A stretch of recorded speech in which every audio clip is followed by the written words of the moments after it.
Mis hermanos, la clase de hoy tiene por título El diseño de Dios para la iglesia local. Pero como de costumbre, quiero empezar con una anécdota que nos puede ayudar a ilustrar de una mejor manera la clase. ¿Cuántos de ustedes conocen o han escuchado la Torre de Pisa?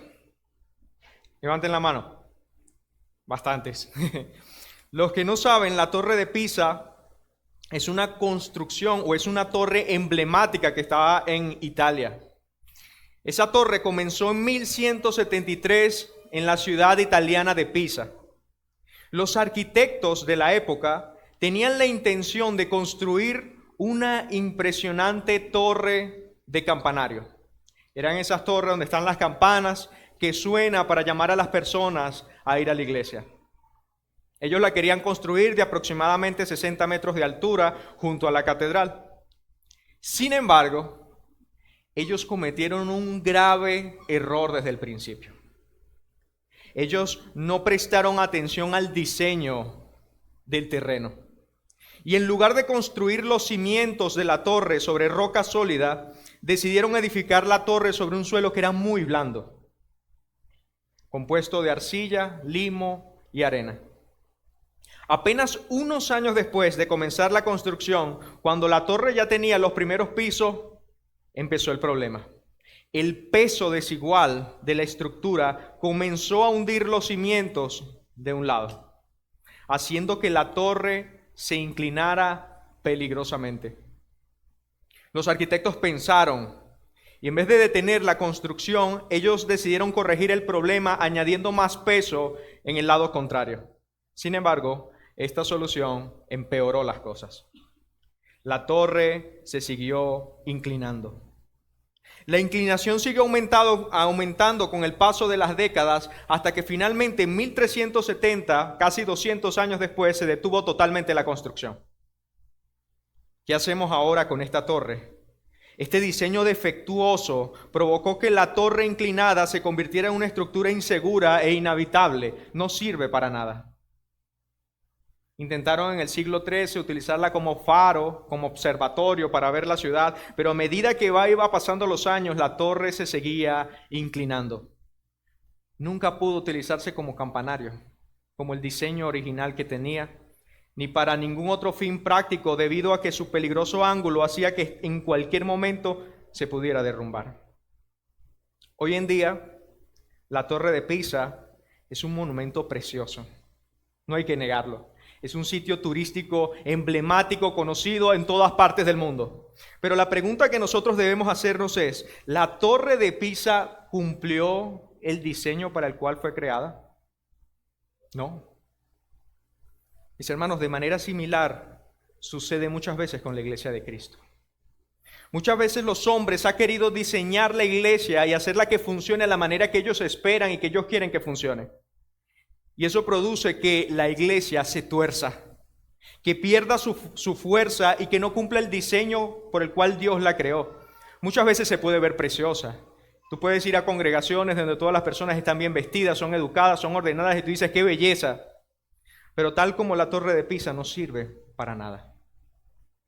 Es por eso que el día de hoy vamos a ver cuál es el diseño de Dios para la iglesia. Mis hermanos, quiero que sepan que muchas veces los hombres han tenido un deseo genuino de edificar la iglesia, pero han cometido muchos errores. Muchas veces en su búsqueda de hacer crecer y glorificarle a Dios por medio de la iglesia, ellos se han apartado poco a poco del diseño de Dios. Uno de los errores más comunes que generalmente ocurre y sucede en una iglesia es enfocarse solamente en un tipo de personas. Puede ser solamente los ancianos. Vamos a hacer una iglesia enfocada en ancianos. Vamos a hacer una iglesia enfocada en jóvenes, en mujeres. Vamos a hacer una iglesia enfocada en las personas de altos recursos. O vamos a hacer una iglesia enfocada en personas pobres. Este error, generalmente sucede de dos formas. Uno, la tendencia de las iglesias que tienen muchos años de haber sido constituidas, que son iglesias compuestas con personas de muchos años de edad y con una gran trayectoria en la fe, cometen el error de enfocarse en buscar personas igual que ellos. personas que tengan muchos años en la fe y que tengan altos conocimientos teológicos, cometen el error de enfocarse en ese tipo de personas. O también sucede en iglesias jóvenes, en plantaciones, en misiones, donde es una iglesia joven que se está formando, entonces cometen el error de buscar solamente jóvenes, personas recién convertidas, y tienden a despreciar a los ancianos porque pueden ser un impedimento para el avance del reino de Dios. Ambas iglesias piensan que el otro grupo es un impedimento para el avance del reino de Dios. Generalmente las personas mayores o las personas ancianas tienden a ver con un cierto desprecio a los jóvenes porque son muy inmaduros, les falta firmeza, les falta seriedad y hay que cuidar la reputación de la iglesia. Más aún cuando la iglesia es respetada y muy conocida. Por otro lado, los jóvenes piensan que los ancianos son anticuados, siempre le buscan las 5 patas al gato. Son fríos para el avance del reino, no tienen pasión, no tienen emoción, y eso va a atrasar el crecimiento de la iglesia. Muchos otros piensan que no debemos dar mucha cabida a las mujeres, no hay que prestarle mucha atención porque la iglesia podría volverse emocionalista. Otras piensan que no hay que tener muchos hombres porque la iglesia se podría volver áspera y dura y hay que cuidar. Otras personas piensan que no deben haber muchas personas con altos recursos, porque hay que tenerle cuidado a las riquezas, hay que tener miedo. La iglesia puede volverse materialista.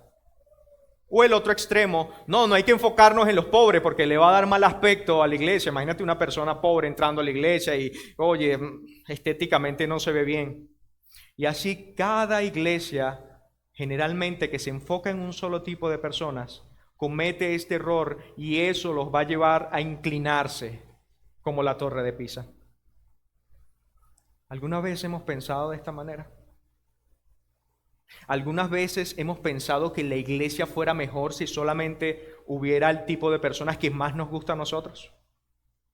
Mis hermanos, la palabra de Dios es completamente distinta a esta forma de pensar. Y eso es lo que vamos a estar viendo en la mañana de hoy. Vamos a conocer cuál es el diseño que Dios quiere para su iglesia. Y lo haremos estudiando brevemente el capítulo 2 de la carta de Tito. Quiero que sepan que esta clase estará dividida en 2 puntos. Vamos a verlo muy brevemente. En primer lugar, vamos a conocer el diseño de Dios para la iglesia. Y en segundo lugar, vamos a ver cómo se vive el diseño de Dios para la iglesia. Quiero darle crédito al pastor Brian Croft, donde tomé varias notas para iniciar esta clase.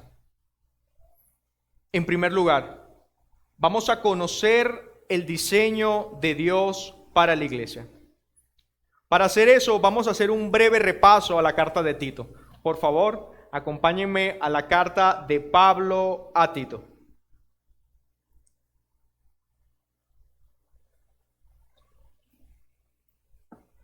Y manténganse en el capítulo 2. Carta de Tito. Quiero recordarles que esta carta, la carta de Tito, es una carta muy breve. Consta solamente de 3 capítulos, en donde Pablo le escribe a un joven líder llamado Tito para que él sepa cómo debe establecer iglesias en la ciudad de Creta. Cuando nosotros pasamos o revisamos el capítulo 1, podemos ver que Pablo le enseña a Tito acerca de cómo son aquellos que están cualificados al ministerio. Cómo saber quiénes están cualificados para dirigir la iglesia. Quiénes se supone que deben ser los pastores y cuál es el rol que ellos desempeñan. Cuando vemos el capítulo 1, Pablo le dice a Tito que los pastores o los obispos deben ser hombres íntegros. Deben ser hombres que sean un ejemplo del poder del evangelio para transformar vidas. Pablo le exhorta y le dice que estos hombres deben retener la palabra fiel, deben ser hombres fieles, que retengan la palabra tal como se les enseñó. Tal como Pablo le enseñó a Tito, Tito debe enseñarle a estos hombres y estos hombres deben ser fiel reteniendo esta palabra. También estos hombres deben exhortar con sana doctrina para el beneficio, crecimiento y cuidado de la iglesia. Son como una especie de guardianes, son protectores de la iglesia. Deben velar de que la iglesia se mantenga en el diseño original de Dios y que no se vaya inclinando como la torre de Pisa. Estos guardianes deben refutar y convencer a aquellos que contradicen la sana doctrina, aquellos que no están de acuerdo con ese sano evangelio que ha sido heredado desde los apóstoles. Pablo le advierte a Tito de que tengan mucho cuidado, porque algunos impostores iban a entrar en la iglesia a tratar de corromper la sana enseñanza, a tratar de tumbar la iglesia de Dios. Cuando nosotros vemos, por lo menos en el capítulo 1, en el último versículo, el versículo 16, Pablo dice que estos impostores que iban a entrar profesan conocer a Dios, pero con los hechos lo niegan, siendo abominables, rebeldes, reprobados en cuanto a toda buena obra. Iglesia, debes recordar que van a venir impostores, que no todos los que vienen a la iglesia son de Dios, y que muchos van a venir a dividir y a causar tropiezo. Esto no debería sorprendernos, es lo más normal. Cuando entendemos que la iglesia es el reino de Dios y los guardianes de la palabra de Dios, Satanás va a mandar a sus emisarios para distorsionar y torcer la doctrina. Pero ese no va a ser nuestro enfoque. Nuestro enfoque va a ser en el capítulo 2. Cuando nosotros llegamos al capítulo 2, vemos el mandato de Pablo a Tito en el primer versículo, que es hablar lo que está de acuerdo con la sana doctrina. Significa proclamar, declarar de una manera clara y entendible el evangelio que se te ha sido enseñado. Este evangelio va a afectar de manera clara, inconfundible, la forma en que las personas van a vivir. Y eso es lo que vamos a ver en todo el capítulo 2.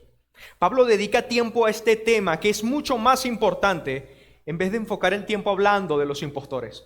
No, vamos a hablar del evangelio y de cómo ese evangelio transforma a la iglesia para que viva de acuerdo al diseño de Dios.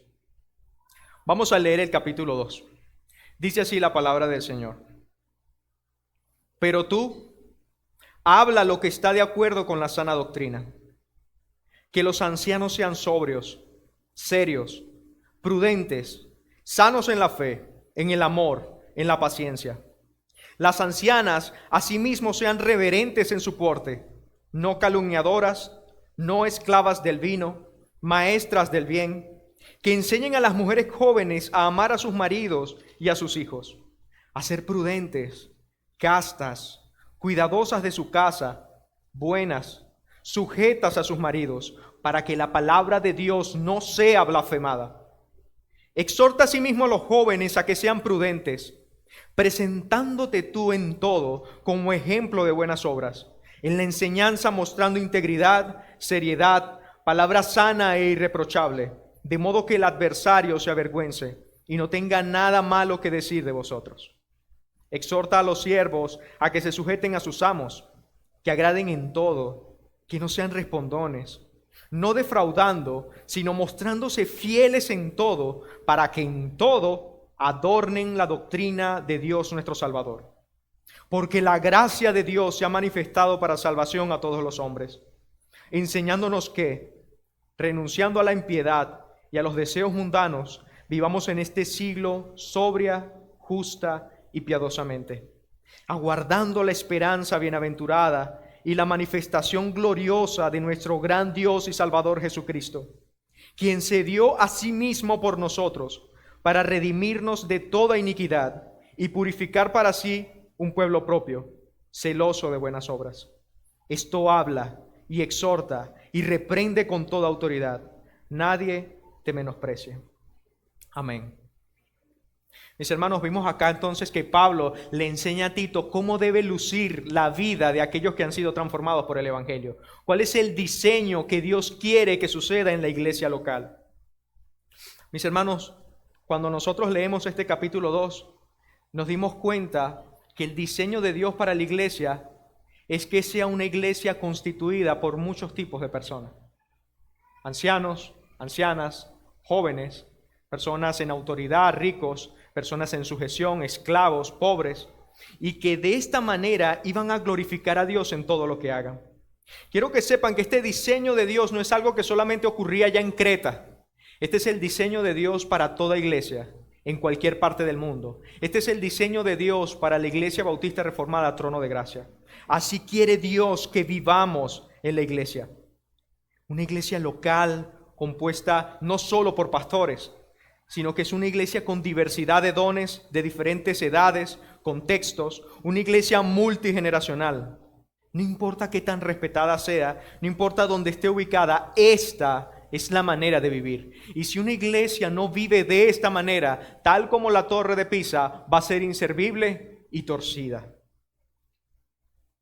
Como vimos, mis hermanos, en este capítulo 2, nosotros podríamos incluso dividir este segundo capítulo en dos partes. Del versículo 1 al 10 y del versículo 11 al 15. Del 1 al 10 vemos cómo Pablo describe a los diferentes tipos de personas que hay en la iglesia. Pablo le está diciendo a Tito, Tito, yo estoy convencido de que en las diferentes iglesias que vas a establecer vas a encontrar todo este tipo de personas. Él no le dice, bueno, Tito, tú vas a estar en Creta, en la iglesia de los jóvenes, dile esto a los jóvenes. En la iglesia de los ancianos, dile esto a los ancianos. En la de las mujeres, di esto, y en la de los hombres, di esto. No, él asume que Tito va a encontrar este tipo de persona en todas las iglesias que él va a establecer en Creta. Y en la segunda parte, él enseña el poder que produce el evangelio de nuestras vidas, el poder que esas personas tienen para vivir de esa manera, es gracias a lo que Cristo hizo. Vamos a ver rápidamente los tres grupos de personas que Pablo habla acá a Tito.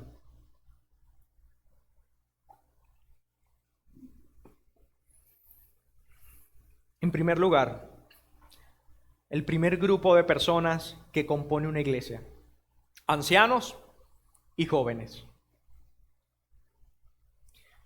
En el versículo 2 vemos a Pablo diciendo cómo debe ser un anciano, un hombre mayor. Esta palabra anciano no es la misma que en el capítulo anterior se refiere a obispo. Aquí se refiere a personas de mayor edad, personas ancianas.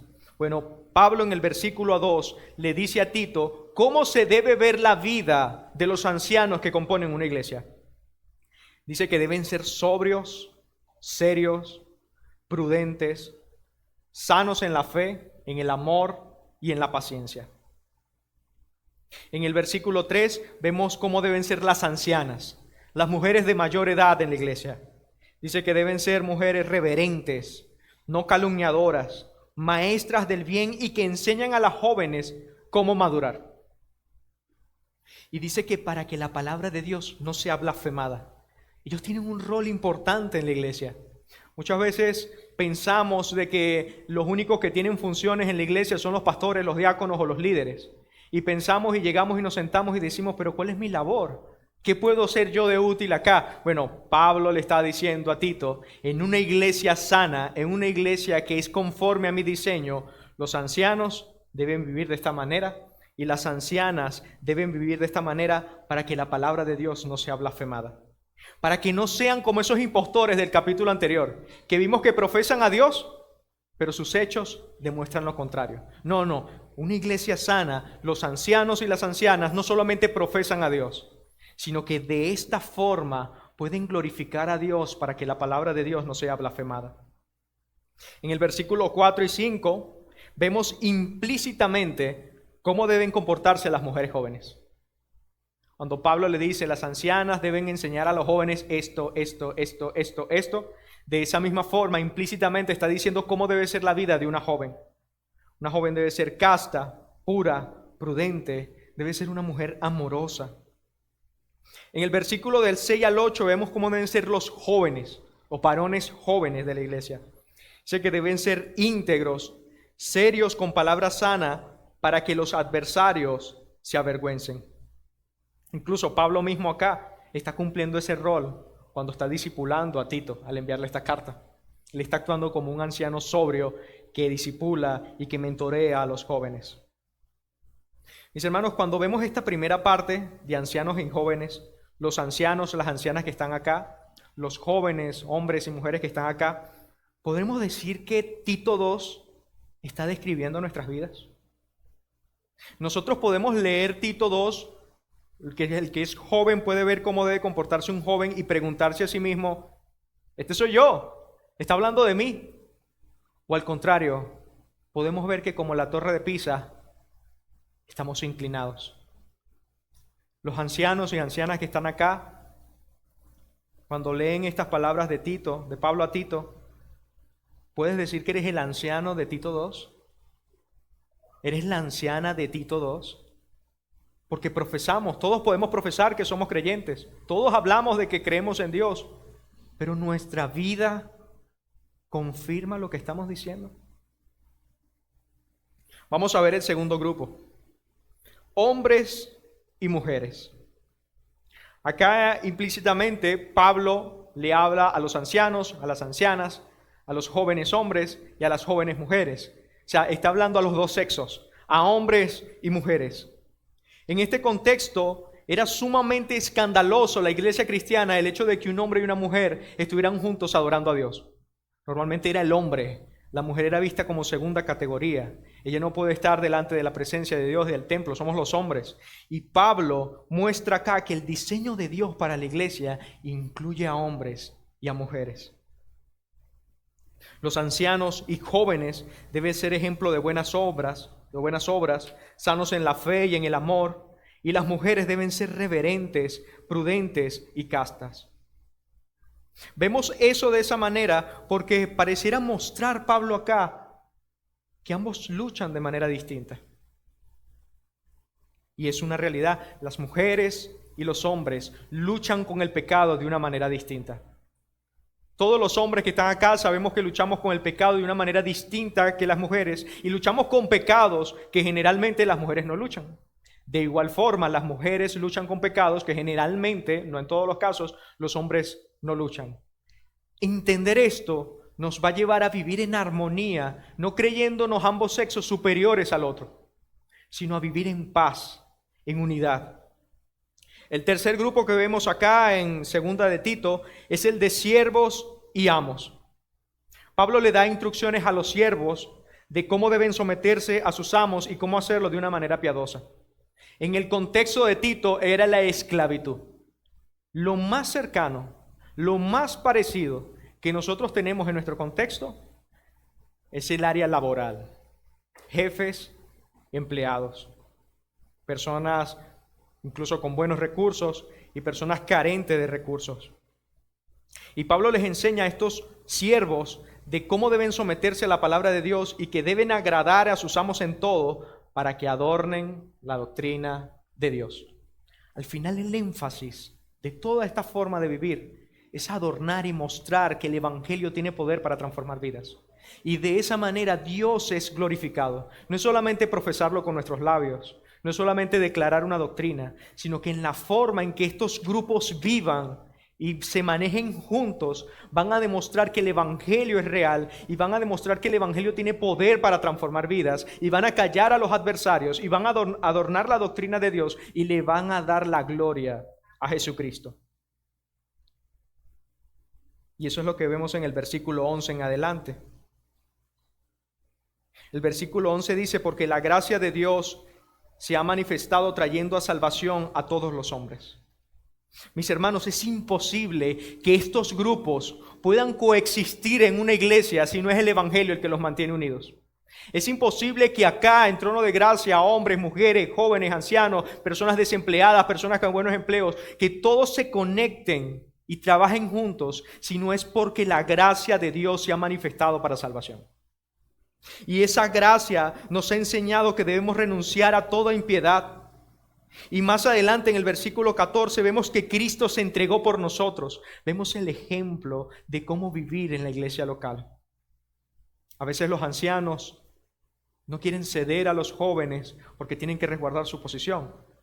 A veces los jóvenes en su orgullo no quieren acercarse a los ancianos porque no quieren demostrar que no lo saben todo. A veces los hombres no quieren aprender de las mujeres porque creen que eso los va a hacer o a ver débiles. Y a veces las mujeres no quieren acercarse a los hombres porque en un mundo feminista donde vivimos, eso es símbolo de debilidad. Pero aquí lo que vemos es que el más glorioso de todos, Cristo, que era perfecto en todo sentido, se entregó a sí mismo por todos nosotros, para nuestro bien, para redimirnos, para poseer un pueblo suyo, hacernos de todos nosotros tan diferentes un solo pueblo, celoso de buenas obras. ¿Cuáles son esas buenas obras? Todas las que vimos. Que los hombres amen a sus esposas, que los jóvenes respeten a las ancianas, que los ancianos eduquen a los jóvenes, que los siervos se sometan a sus amos y que los amos sean amorosos con sus siervos. De esa manera Dios es glorificado y esas son buenas obras que glorifican al Señor. Nosotros sabemos que no somos salvos por obras, sino por gracia, pero esas obras exaltan a nuestro Señor y Salvador Jesucristo. Entonces, mis hermanos que están acá, como vimos en esta primera parte, este es el diseño de Dios para la iglesia. Acabamos de conocer el diseño de Dios para la iglesia. Una iglesia diversa, multigeneracional, de diferentes contextos, de diferentes sexos, pero que todas juntas trabajan en unidad gracias al evangelio que les ha sido entregado. Y de esa manera glorifican al Señor. Ahora que ya conocimos el diseño de Dios, ¿cómo lo vivimos? De manera práctica. Esto que leímos, ¿cómo se expresa en la vida diaria? Vamos a ver 5 formas en que la iglesia puede perseguir este llamado de ser una iglesia multigeneracional, que sirve al Señor y que no es como la Torre de Pisa, no es un adorno, sino que realmente cumple el propósito por el cual fue creada. En primer lugar, o la primera aplicación, ancianos y ancianas que están acá, deben buscar y deben mentorear a personas jóvenes. ¿Quieres vivir de acuerdo a la fe que profesas? Busca, mentorea a personas jóvenes. Normalmente, los ancianos, y especialmente los ancianos que son cristianos, que han sido creyentes por muchos años, cuando llegan a una edad mayor tienden a sentirse frustrados. Porque antiguamente, cuando eran jóvenes, servían, iban a predicar, ponían su vida a servicio de Dios. Pero cuando ya sus fuerzas empiezan a decaer, cuando ya no tienen la misma fuerza para hablar o para servir, empiezan a sentirse frustrados y empiezan a cuestionarse y a preguntarse, ¿será que soy útil en la iglesia? ¿O será que soy una carga? Voy a quitarme del medio para no ser una carga y un obstáculo. Si piensas de esa manera, déjame decirte que Pablo no está de acuerdo contigo. Pablo dice que los ancianos tienen una función muy valiosa y un rol muy importante en la iglesia, y es la de buscar y mentorear a las más jóvenes. ¿Cómo lo hago? ¿Cómo hago eso? Bueno, en primer lugar, está disponible para que los jóvenes tengan acceso a ti. No pongas una muralla. Está disponible para que cualquier joven pueda acercarse a ti con dudas y ser aclaradas. Invítalos a tu casa. Invítalos a hacer una comida. Mujeres ancianas que están acá, inviten a las mujeres jóvenes a su casa y enséñale la receta que mejor te queda, el secreto de la abuela, para que esas mujeres también puedan hacérselas a sus esposos.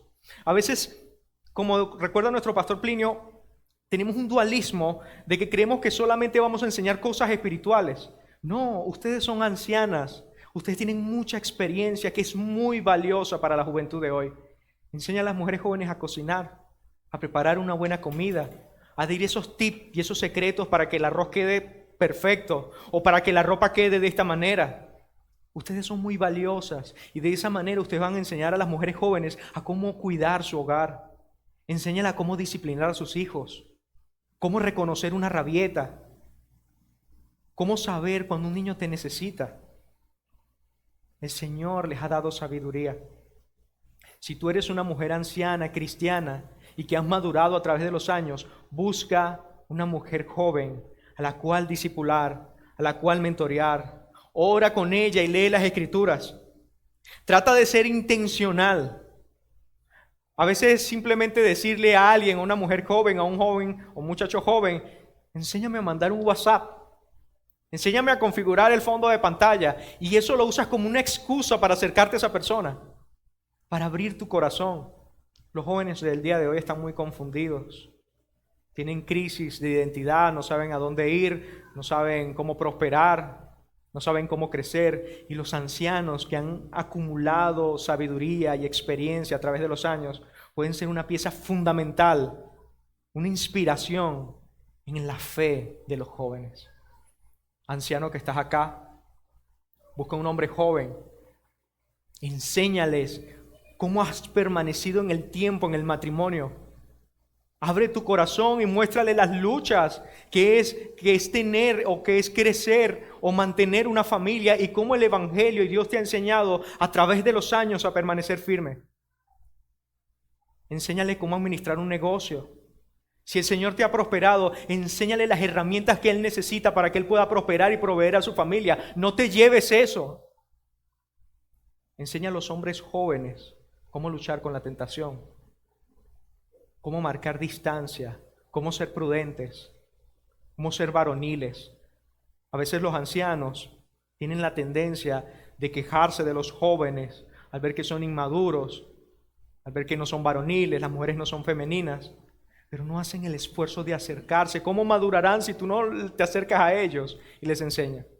Por lo tanto, con amor y con mucha ternura les pido que para que cumplan el diseño de Dios para la iglesia, para que cumplas el rol por el cual el Señor te colocó en la iglesia, busca un hombre y una mujer joven y mentoréalos.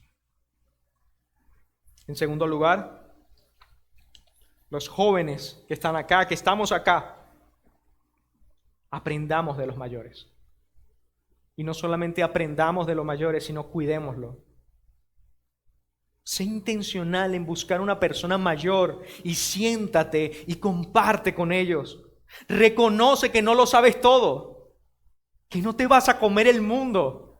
Hay muchos problemas que te puedes evitar si te acercas a personas maduras a que te aconsejen. Si estás pensando en casarte, acércate a un hombre maduro, que sea maduro en la fe, porque no todos los ancianos son maduros, ni todos los jóvenes son necios. Acércate a un maduro en la fe y dile: me gusta esta muchacha, ¿qué hago? ¿Cómo debo prepararme? ¿Cómo debo acercarme? ¿Cómo debo guardarla? ¿Cómo debe ser respetuoso mi acercamiento hacia ella? ¿Qué es lo que debo tener en mente? Acércate a un anciano y pregúntale: quiero emprender. Si esa persona tiene un negocio, acércate y dile: quiero aprender a emprender. No veas solamente videos en YouTube y creas que te las sabes todas y te lanzas, porque te vas a estrellar. Mis hermanos, una de las conversaciones más interesantes las he tenido con personas mayores. Yo recuerdo una anciana de esta iglesia que fue muy intencional. Estaba cumpliendo la aplicación del primer punto y se acercó a mí y empezamos a conversar de cualquier cosa. Y ahí es donde tú ves la sabiduría de los ancianos. No me habló de lo que a ella le gusta, me habló de lo que me gusta a mí. Cuéntame, ¿qué te gusta a ti? Y wow, qué sabiduría. Nosotros queremos acercarnos y hablar de nosotros. No, yo hago esto. No, esa persona se me acercó y empezamos a hablar de películas. A mí me fascinan las películas. Y yo le dije: oye, una de las películas que me gusta mucho es una que se llama Hotel Ruanda, que fue un conflicto que pasó con los Tutsi y los Hutu, donde hubo una masacre. Y eso fue terrible. Y yo vi esa película y me impactó mucho. ¿Y cuál fue mi sorpresa cuando esa anciana me dijo: yo estuve allí? ¿Ya qué? Yo estuve allí en Ruanda. No te creo. Sí, mira, y me mostró las fotos. Fue parte de un grupo de ayuda, de apoyo, de una iglesia en esos momentos tan difíciles. Wow, y me quedé y dije: Señor, perdóname, porque a veces no valoramos a los ancianos. Y cuando vemos su vida, somos mejores que muchas películas. Podemos hablar durante horas, y no de cosas superficiales, sino de conversaciones enriquecedoras que te ayudan a madurar, que te ayudan a crecer en la fe. Jóvenes que están acá, comparte con los ancianos. Puedes aprender muchísimo sobre ellos. Busca personas mayores. Yo me acuerdo cuando me recién reformé también, yo llegué a una iglesia reformada donde mi esposa y yo éramos los más jóvenes. Tenía 21 y la mayoría era de 30 para arriba. Y una parte de mí entró y decía: qué aburrido. Y ahora, ¿con quién voy a hablar? Voy a hablar con estos señores de que, imagínate la inmadurez. Habla de estos señores y ellos no tienen las mismas luchas que nosotros y ellos ven las cosas así frías. Y el pastor de ese momento se me acercó y me dijo: Yo le abrí mi corazón y le dije, oye, me hubiese gustado que hubiesen más jóvenes, que uno pudiera compartir. Él me dijo, no, al contrario, velo como el amor de Dios hacia ti, que quiere que madures rápidamente. Comparte con los hombres maduros. Y empecé a compartir con ellos y me di cuenta de muchas cosas. No son esos hombres perfectos que uno se los imagina, son hombres con luchas, con cargas que abren sus corazones. Cuando estoy en la residencia y comparto con mis hermanos que son más maduros, mayores que yo, me doy cuenta que son hombres que comparten las mismas luchas, que sufren, en que reconocen que no hacen todo lo que pueden por sus esposas y eso los carga, que no son siempre el hombre que quieren ser y eso los carga. Y pude abrir mi corazón y ver, wow, qué madurez hay en estos hombres. Y así como el Espíritu del Señor, poco a poco eso fue transformando mi corazón. Y a veces cuando estoy con los jóvenes, digo, wow. Pero eso no debe olvidarnos que nosotros fuimos jóvenes. Al contrario, debo ser lo que ellos fueron conmigo. Porque ¿cómo madurarán si no hay quien los ayude, quien los enseñe? Por lo tanto, jóvenes que están acá, busquen personas ancianas. Mujeres jóvenes que están acá, busquen mujeres ancianas que le ayuden a elegir un buen esposo, que sepan qué es lo más importante en un matrimonio, en que te enseñen a coser cuando se rompe la ropa, que te enseñen primeros auxilios. Hay tantas cosas que podemos aprender de nuestros jóvenes. Y de esta manera glorificas al Señor, adornas el Evangelio y cumples el diseño de Dios para la iglesia. En tercer lugar, ya vimos ancianos hacia jóvenes, jóvenes hacia ancianos. En tercer lugar, vamos a ver hombres con mujeres. Quiero dirigirme en primer lugar a los hombres. Hombres, el hecho de que la mujer sea un vaso frágil no significa que sea débil. Repito, el hecho de que la mujer sea un vaso frágil no significa que sea débil. Muchas veces los hombres no lo dicen, pero tienden a sentirse superiores a las mujeres. Tienden a pensar que las cargas y las luchas de las mujeres son cosas sin importancia. Lo difícil es lo que nosotros experimentamos. Déjame decirte que no es así. Ellas son coherederas del reino junto contigo. Hay cosas preciosas que puedes aprender de una mujer. Las mujeres son anegadas, son amorosas. Las mujeres cristianas piadosas saben el valor de cómo una respuesta amable calma la ira. Nosotros somos impulsivos y queremos resolver todo a los golpes. Podemos aprender mucho de las mujeres. Las mujeres piadosas no buscan llamar la atención, no buscan sobresalir, sino que buscan servir y en eso ellas se complacen. Mira el ejemplo de nuestro Salvador Jesucristo. Cuando todos los apóstoles corrieron asustados, las mujeres estaban allí. Las mujeres fueron las primeras que estuvieron allí en el sepulcro y las mujeres estuvieron en la crucifixión. Aprende de las mujeres. Valora a las mujeres. Cuando estén pasando coleto, no le pises el piso. Ellas no lo dicen, pero eso carga. Lo aprendí cuando una vez pasé coleto y me pisaron el piso. Y a veces ellas se guardan tantas cosas y nosotros creemos que somos superiores a ellas. Déjame decirle, no, ámalas, cuídalas. Ninguna mujer en nuestra congregación debe sentirse desprotegida. Ninguna mujer en nuestra iglesia debe sentirse insegura. Al contrario, ellas deben estar tranquilas porque saben que hay hombres que las aman y las protegen, que las van a guardar y que las van a cuidar. Por lo tanto, hombres, cuiden y protejan a las mujeres. Mujeres que están acá, no desprecien a los hombres. Muchas veces los hombres somos torpes, somos toscos, no hacemos las cosas bien, no somos muchas veces sensibles, sino que vamos atropellando todo por el camino. Que eso no te lleve a despreciar a los hombres. Los hombres cumplen una labor importante en el mundo. En un mundo de feminismo, proclama que te gusta depender de un hombre, que ese es el diseño de Dios. En un mundo donde la mujer quiere despegarse del hombre y decir soy autosuficiente, reconoce el diseño de Dios y di gracias Señor te doy por los hombres. ¿Ustedes sabían que los trabajos más peligrosos son hechos por hombres? ¿Ustedes sabían que los hombres trabajan literalmente hasta la muerte? Un hombre no puede darse el lujo de decir, no, ya no voy a trabajar y listo. No, él tiene que trabajar hasta la muerte. Cuando hay un peligro, él es el primero que debe salir. Él es el primero que debe proteger. Y eso no significa que ellos no tengan miedo. Muchas veces ellos están aterrados. Pararse acá muchas veces trae miedo, trae temor. Estamos hablando de parte de un Dios santo. Por lo tanto, alienta a los hombres.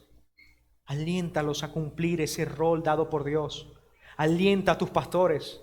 Alienta a tus líderes. Alienta y respeta a los jóvenes solteros. No los desprecies.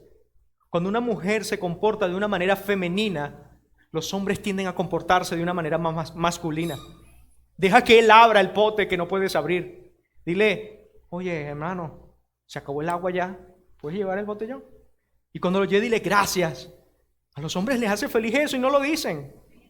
De esa manera estás cumpliendo el diseño de Dios para la iglesia, porque en esta iglesia habemos de todo esto que estamos hablando. Y de esa manera adornamos la doctrina de Dios. Y el mundo puede decir, wow, definitivamente ellos tienen a Dios, porque mira la forma en la que se aman. En cuarto lugar, personas ricas a las que el Señor te ha dado recursos. No busques privilegios. No busques el mejor lugar. No busques ser tratado de una manera distinta al que tiene menos recursos. No te sientas superior si puedes ayudar y aquel que no tiene no puede. No lo hagas. Dale gracias al Señor, que el Señor te ha dado recursos para que los administres y puedas usarlos para la gloria de Dios. Usa tus recursos para la expansión del Evangelio. Enseña las habilidades que Dios te usó para llegar a esa posición, para los nuevos jóvenes que vienen en camino, para que ellos puedan prosperar y sostener a sus familias. No permitas que la iglesia dependa solo de ti, de tus ofrendas. Alienta a los jóvenes a prosperar, a expandir la gloria del Señor. Personas que no tienen recursos, pobres que estás acá, sigue esforzándote por prosperar y trabajar. Pero gloríate también que has sido exaltado, que has sido puesto en un lugar de honor, que Cristo te ha elegido a ti, no por tus recursos, no porque eres mejor que nadie, por pura gracia. Tus circunstancias y tus aflicciones no deben ser para amargarte la vida, para sufrir, para tener autocompasión, sino que mira que en medio de tus aflicciones y carencias uses eso como un medio para magnificar a Cristo y mostrar que es mejor incluso ser pobre pero tener a Cristo que tener muchas riquezas y andar confundido. No permitas que eso te haga creer que eres un ciudadano de segunda categoría, no. Tú estarás sentado en lugares celestiales y en la ciudad celestial todas tus necesidades serán satisfechas. Pero también que eso no signifique que no puedas abrir tu corazón cuando tengas una necesidad. Ahí es donde el orgullo se manifiesta. Mi hermano, mi hermana, ¿te puedo ayudar en algo? No, estoy bien. Y el estómago. Eso es orgullo. ¿Cómo nos cuesta despojarnos del orgullo? No te vuelvas un dependiente de tus hermanos, pero que tampoco calles tus necesidades, sino que cuando no puedas decir, no puedo, necesito ayuda. Y eso es parte de la iglesia de Dios, para que todos crezcamos y mostremos la misericordia y el amor los unos a los otros. Y en último lugar, mis hermanos, confiemos en el poder del Evangelio. Es imposible que nosotros podamos vivir de esta manera. Es imposible que nosotros en la práctica podamos mantenernos juntos en armonía si no es porque el Evangelio ha transformado nuestros corazones. Es lo que Cristo ha hecho por nosotros, que nos ha salvado de nuestros pecados, que nos permite también desgastarnos y entregarnos por nuestros hermanos. Quizás luego que vimos todo esto, el Espíritu Santo nos trajo convicción de pecado y nos pudimos examinar a nosotros mismos y darnos cuenta que nos estamos pareciendo a la Torre de Pisa. Sí, vengo el domingo, soy un adorno, Dios te bendiga, pero no soy útil. No soy útil para el reino de Dios. Quiero animarte hoy a confiar en el poder del Evangelio que has creído. Ese Evangelio te ha capacitado para poder vivir de esta manera. Este Evangelio te ha capacitado para no ser como la Torre de Pisa, sino ser esa iglesia columna y baluarte de la verdad, esa luz del mundo que alumbra a los hombres y que los llama al arrepentimiento y a la fe, aquella iglesia a la cual el infierno no prevalecerá. Dios te ha capacitado a ti, hombre, mujer, débil, anciano, anciana, rico, pobre, débil, que estás acá, para que esto que estaba sucediendo acá, nosotros todos juntos vencemos al mundo. Por lo tanto, confía en el poder del Evangelio y pide la ayuda al Señor para permanecer en estas cosas, porque de esa manera glorificamos al Señor. Que el Señor nos ayude a vivir el diseño de Él para la iglesia. Oremos. Gracias, Señor, te doy. Gracias, Señor, te doy porque es tu Espíritu Santo. Es tu Espíritu Santo el que nos mantiene unidos. Es lo que hizo tu Hijo en la cruz, por la cual nosotros estamos reunidos acá y somos llamados tu pueblo, y tú no te avergüenzas de ser llamado nuestro Dios. Gracias, Señor, porque tú nos escuchas. Te pido que traigas convicción de pecado a cada uno de los grupos de esta persona, de mis hermanos que están acá, y nos ayude a vivir de una manera que sea digna de tu Evangelio. Ayúdanos a edificarnos los unos a los otros. Ayúdanos a servirnos los unos a los otros. Ayúdanos a entregarnos los unos a los otros para que tu iglesia crezca. Cada uno de nosotros nos has dado dones. Ayúdanos a ponerlos a tu servicio. Bendice el día de hoy. Sigue obrando en nuestros corazones. En el nombre de Jesús. Amén.